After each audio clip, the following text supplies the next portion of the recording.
né, e voltamos agora com o Danilo do Cine Show. E é um prazer, né, enorme tê-lo aqui no programa Show para a gente bater um papo com esse cara que é profissional, que entende demais, está sempre muito atenado nesse universo.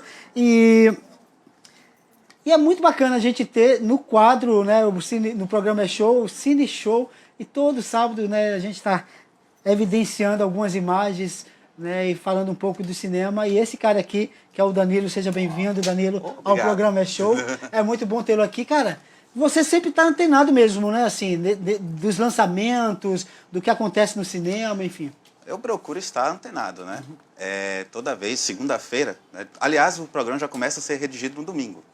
Chegou o domingo à noite, já começa a buscar informação, qual o filme que está aí em evidência, o filme que vai ser estreado na semana.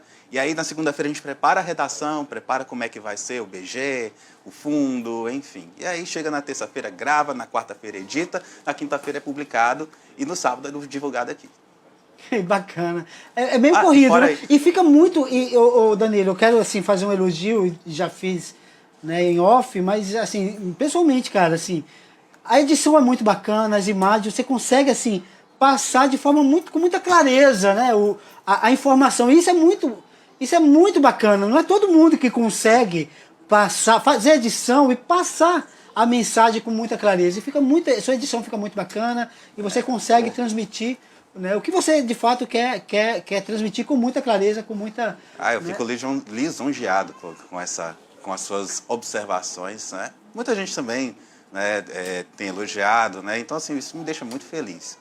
Mas, assim, eu busco estar assim, aprimorando cada dia mais, principalmente a questão de roteiro, né? Que deixá-lo mais dinâmico, deixá-lo mais leve, falar de cinema para pessoas leigas, né? Não, que a maioria das pessoas né, os críticos, né, eles falam para uma parcela da população, aquele pessoal, o cinéfilo, né? Aquela pessoa que acompanha todos os detalhes do cinema. Que tem uma visão apurada. Tem uma visão apurada, né? E a gente sabe que a maioria das pessoas não tem essa visão apurada. Às vezes só vai lá, assiste, acha o filme legal, assiste 2, 3 vezes.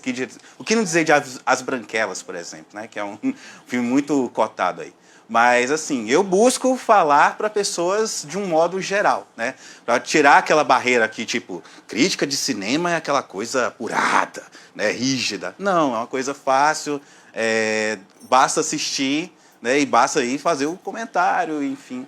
Ô Danilo, é muito bacana. Eu me considero realmente um leigo, porque...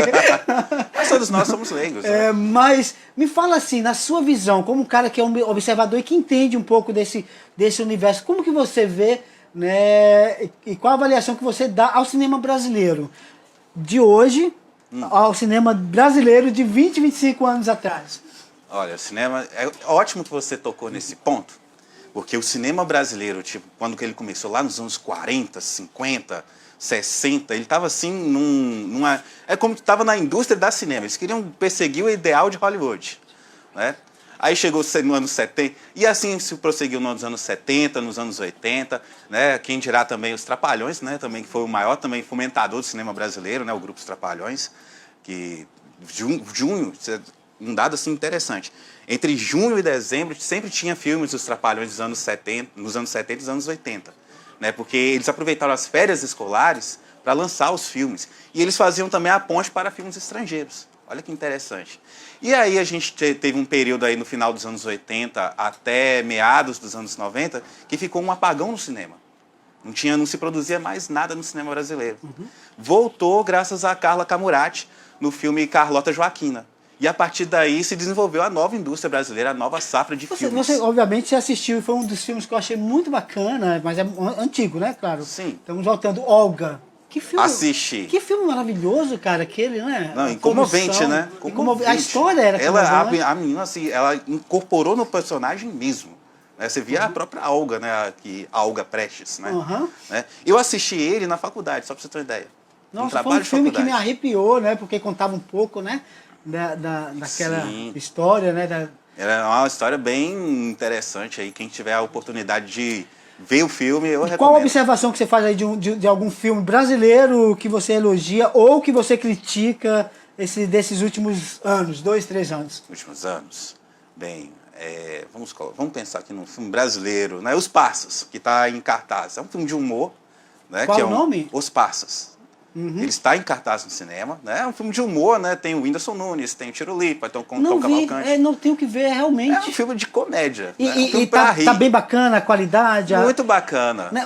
Ele é uma continuação do Primeiros Passos, né? Esse é Os Passos 2. Danilo, no cinema, os críticos observam tudo, né? Iluminação, figurino, enfim, tem toda a premiação para tudo no cinema, né? Tem sim. Tem no caso, a gente, por exemplo, no Brasil tem o Festival de Gramado, né, que premia os melhores filmes nacionais. No exterior, né, inclusive o Brasil às vezes participa, né, na maioria das vezes o Brasil participa do Festival de Cannes, né, o Festival de Cannes lá na França. É o principal e é o que engloba filmes do mundo todo. Né. Tem o Oscar, né, que o Oscar é o mais famoso deles, né, assim, que tem toda a pompa e a circunstância. Alguns filmes brasileiros participaram do Oscar. Né? Danilo, quais os critérios, assim, de forma geral, que é uma dúvida minha, eu acredito que também de muita gente aí do outro lado, quais os critérios para um filme ele chegar a esse patamar de ir para o Oscar ou para o Cannes, né? Na França, enfim. Quais os critérios que, por exemplo, o filme brasileiro ele pode chegar a estar no topo do cinema? Olha, para o filme brasileiro, até onde eu acompanhei, primeiro que são critérios muito reservados. Né? Então, assim, nem a própria imprensa especializada ela tem acesso a esses critérios para que um filme vai disputar o Oscar. No caso, no Brasil, por exemplo, eles escolheram A Vida Invisível para tentar uma vaga para concorrer ao Oscar de melhor filme estrangeiro. Eu até falei num cineshow aí há um tempo atrás. Né? E aí, o que acontece? Esse filme, o filme que estava em evidência esse ano era Bacurau. E esse A Vida Invisível ele só se tornou notícia porque houve essa indicação. Né? Esse filme nem foi exibido assim em circuito nacional ainda. Mas eles indicaram para eles disputarem uma vaga para poderem concorrer ao Oscar. Ou seja, nem foi indicado ainda ele como concorrente ao Oscar de melhor filme estrangeiro. Ele está na fila para guardar uma vaga entre os concorrentes do melhor filme estrangeiro. O último que tivemos foi Central do Brasil, que concorreu, mas perdeu para A Vida é Bela, que é um filme italiano também muito bom. Né? Quem tiver acesso aí, assista. Né? Então, aí a gente está aí há 20, 25 anos ainda sem representante nacional do Oscar. Tem muito, o cinema brasileiro tem muito ainda o que conquistar, o que aprender ainda. Não, talvez a gente até tenha muito a que ensinar até o cinema americano. Né? A gente faz um cinema com a nossa realidade. Né, o cinema americano ele se consagrou com a realidade americana, né, com as fantasias dos americanos, mas o nosso cinema ele tem muito a ensinar assim, o cinema do mundo. Se você pega, por exemplo, Cidade de Deus, por exemplo. Cidade de Deus é um filme assim... Bom, você tocou nesse assunto, e eu vou ser muito franco, né? Eu, assim, foi um estouro, né? Foi. Mas é uma observação minha, e talvez, assim, muita gente também, inclusive a Leila, que é a atriz aqui, também já fez essa observação. Eu já vi a peça dela, já, no Catarriço. Por exemplo, não existe uma maneira do cinema brasileiro só evidenciar a miséria, a pobreza, a criminalidade do Brasil lá fora. Por exemplo, esse filme que a gente acabou de falar, ele evidencia muito a realidade das favelas do Rio, enfim. Mas é uma realidade que existe. Mas né? isso não é só o Brasil. Mas é isso que às vezes... Poxa, mas o Brasil tem tanta coisa linda, nós temos no Nordeste as melhores praias. Será que isso não dá ibope? Ou o sangue, a miséria, a pobreza? É o que chama a atenção, cara. Porque a gente tem filme tipo Deus é Brasileiro, que igual você falou aí, é um filme que foi rodado nas praias do Nordeste. E não dá, às vezes, tanto... Só que aí o que chamou a atenção foi o quê? Foi Cidade de Deus primeiro, e aí veio Tropa de Elite. Tropa de Elite, que também é totalmente violento. Mas só que aí muda a visão. Cidade de Deus, ele tem a visão do povo da favela, né? Principalmente daqueles que são envolvidos com o tráfico.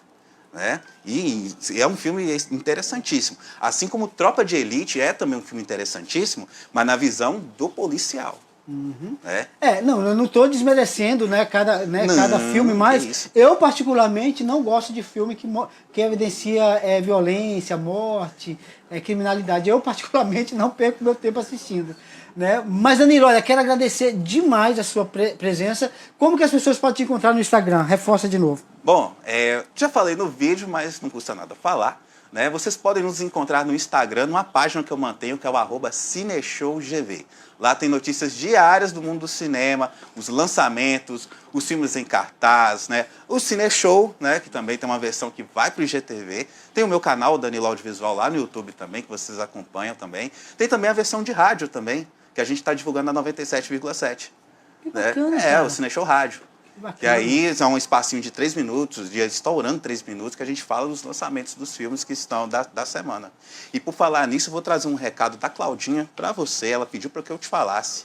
Porque você e o telespectador do Cineshow está convidadíssimo para aparecer amanhã lá no Garden Mix, que está sendo feito ali um almoço beneficente, né, um espaço beneficente, né, com a finalidade de juntar fundos para a aquisição de uma cadeira motorizada para o menino Kailu, que ele é um deficiente, né? E ele sonha com a cadeira motorizada, Bacana. né? Ele não tem condições, então por isso que nós estamos fazendo essa vamos.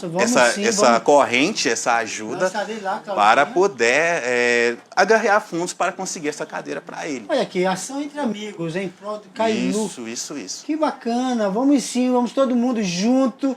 Aí pode chamar a galera do E-Show, né? A galera do Cineshow também está convidada. E também a galera do Point Show GV, né? Por se tratar, né, de... Vamos sim, com certeza, bacana. E o Garden Mix, ele tem um espaço assim, muito gostoso, vale a pena aí. Não, bacana. Vamos todo mundo aí entrar nessa ação do bem em prol desse garoto. Até lembrei agora do meu amigo que a gente fez, né? A gente presenteou o programa E-Show, né, com a cadeira elétrica também. O Anderson, né, Cícero? Tem uma matéria sua, né, a respeito, né, de um camarada que tem, né, a cadeira elétrica. Cadeira elétrica, exatamente. É um Sim. tempão, tem muitos anos. Um abração aí pra você, Danilo. Brigadão mesmo, foi show. Estamos Rapaz, aí.